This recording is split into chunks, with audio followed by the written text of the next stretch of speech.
Welcome to this week's 411 on Tech News. I'm Damien. And I'm Michelle, and we have a lot of exciting things to cover today, so we're going to get into it right after this.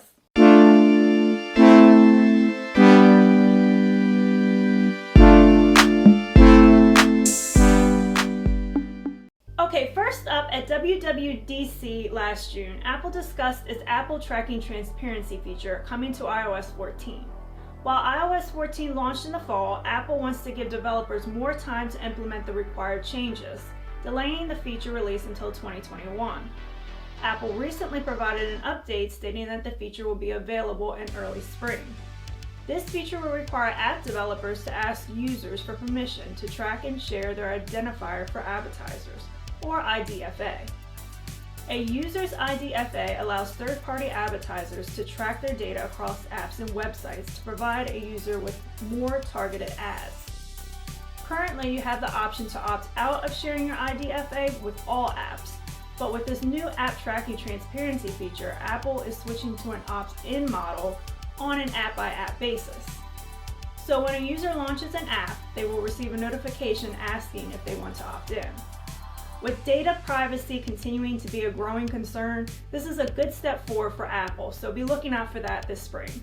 Yeah, I kind of like where Apple's going with that, with the app tracking, and you can have control over, what's being tracked and what targeted ads you're going to get. Yeah. That's definitely going to be something very nice. Next up, and it's been all over the news, Gamestop Stock. Now, Gamestop stock price surged from around $4 this time last year to over $300 in the last couple of weeks. So what happened here was Wall Street investors were borrowing stock from GameStop in hopes that the stock would continue to decline. Then they were going to buy back those stocks at a cheaper price.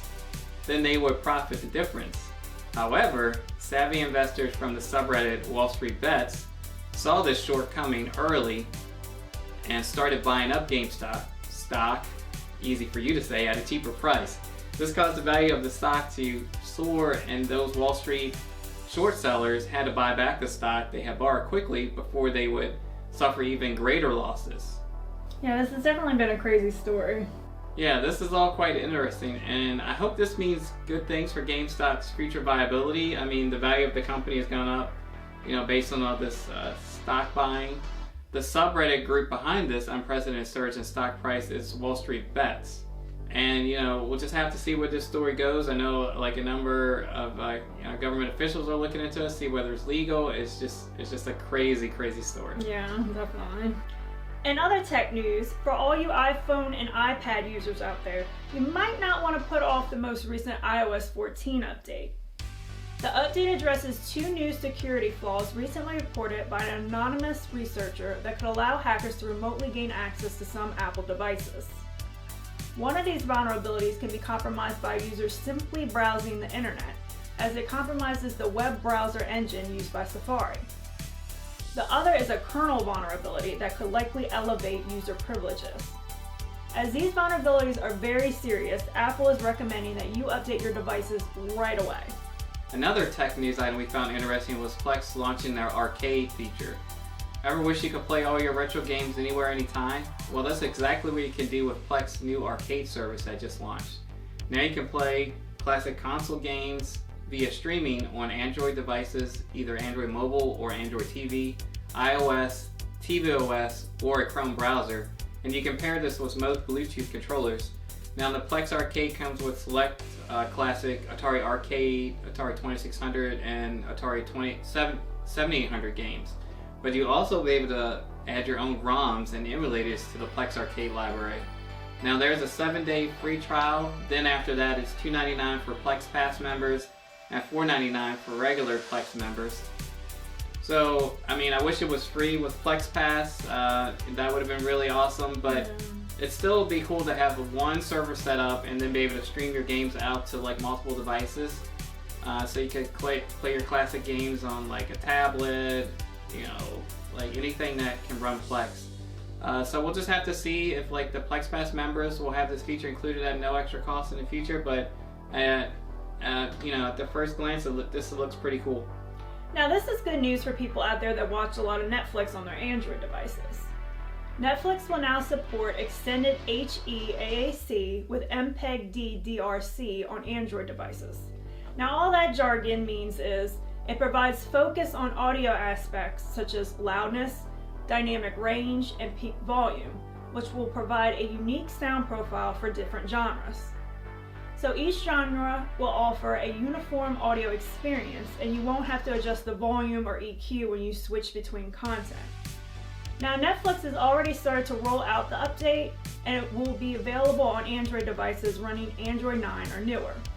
We don't watch Netflix too often on our Android devices, but when we do, it will be nice to try this out and see if movies sound any better. Reports are coming out that Samsung's next-gen Exynos socket-on-chip with AMD GPU is smashing Apple's current A14 Bionic chip in the synthetic benchmark GFX Bench. In the article linked in the description, you can see how this new chip stacks up against Apple's current A14 Bionic chip in these tests. There's like 3 tests, and you can see like the different frames per second, and there's a big increase. The article does stress that there are no screenshots given for the source of this information, so we will have to see what happens when the chip actually gets into the hands of reviewers, like how big that's going to be. And you can also expect that Apple is going to counter, which is almost certain to be named A15 Bionic chip next year. As always, competition between the tech companies is good for you and me. We're going to get better products that are, as they try to outdo each other. Now some smart home tech news. Amazon released a new feature this week for its Alexa devices. Alexa will be able to act on its own to complete a number of tasks based on your habits and regular requests. For example, if you regularly ask Alexa to turn on your lights at a certain time, it now has the ability to do that without you having to ask. Now, Alexa has been able to act on your habits before, called hunches, but would ask for permission before completing these tasks. With this new update, Alexa will skip asking permission and just do it.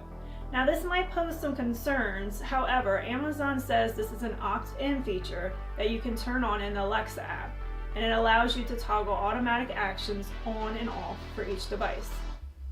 Currently, this feature is limited to lights, plugs, and thermostats, but more devices will be supported later on, like smart locks and things like that. So that'll definitely be cool.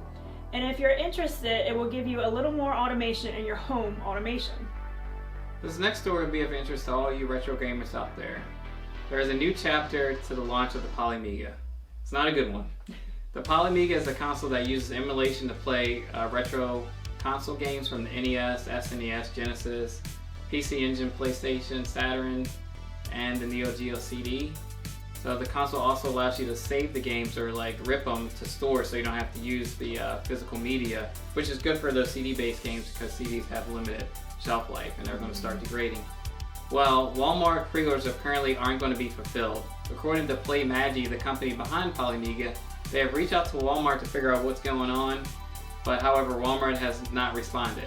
So now the company is asking anyone with a Walmart pre-order to cancel their pre-order and to order directly through them. What a mess. As a good faith gesture, Polymega is temporarily discounting the Polymega by $50, but they also increased the price by $50, so you're still paying $400, or it was $399, so it'll be $400. But then after the discount goes away in 60 days, it'll be $449, so $450. The orders that got transferred from Walmart are expected to ship between April and May of this year, and if you placed a new order after January 24th, you can expect it to get your Polymega in Q3 of 2021. So, I mean, that's, July through September time frame. So the Polymega is a console that, uses emulation to play, like I mentioned, those classic console games like NES and some CD-based systems like PlayStation, Saturn, and Neo Geo CD. So the console allows you to, save it. I was really hoping to get one of these because it was a way to rip and play those disc-based systems, so I wouldn't have to keep using the disc. I was on the fence about it due to delays. Now it looks like I'll have to wait even longer with the current situation. And I really wanted to see if this system was going to be as good as the PS1 digital mod that the PlayStations are having, which has that really nice, HD graphic upgrade to it, and like the CD quality sound coming out of the PlayStation. I was hoping this was going to be similar, and it also adds more value because you can play other disc systems, and hopefully we're going to add some Dreamcast integration to it. I mean, you have Saturn, so hopefully Dreamcast was coming to it.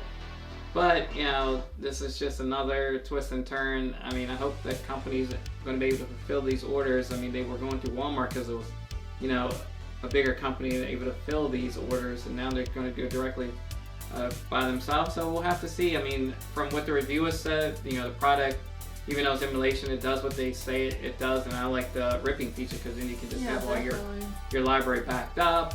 Yeah. But we'll just have to see what happens. Yeah, I guess so. Now, our last tech story is for all you virtual reality fans out there. This is something I'm particularly looking forward to, and if you're like me and are more prone to motion sickness while playing VR, you will be too. In a recent interview with Valve CEO Gabe Newell, announced a partnership with OpenBCI to help solve motion sickness and enhance immersion. OpenBCI is an open source brain-computer interface platform which uses hardware to interface with brain signals to detect things like emotional responses and feelings. Pretty interesting stuff. Now, this technology coming in consumer VR headsets is likely years off, but it's a glimpse into what the future could hold for virtual reality. If you can determine a user's emotional response in a virtual environment, then you could tailor the experience based on that. Pretty cool. So if a user is finding a game too difficult, it can dial down the level of difficulty or turn it up if the user is not challenged enough. Newell stated that by implementing OpenBCI's technology, it will enable the creation of virtual worlds that far exceed our perception of reality.